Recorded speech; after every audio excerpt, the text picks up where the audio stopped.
Hey friends, if you encounter Windows Update error 0x80070003 on your Windows computer, then please watch this video.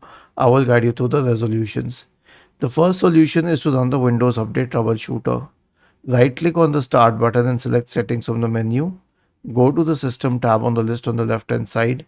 In the right pane, select Troubleshoot and then select Other Troubleshooters. Click on Run corresponding to the Windows Update troubleshooter. The next solution is to clear the contents of the software distribution and cat root 2 folders.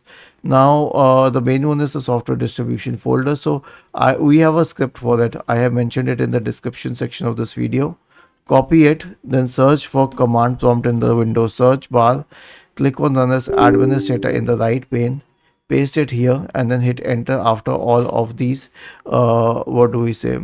commands. Once this is executed, your problem will be solved. But in the rare case that it is not solved, you'll have to perform an SFC scan. Search for command prompt in the Windows search bar and click on Run as Administrator. Type the command sfc /scan now and hit enter to invoke the SFC scan. Was this helpful? If yes, then please subscribe to the channel, and if not, then let us know in the comment section of the video on how we could help you further. Thank you for watching this video and have a nice day.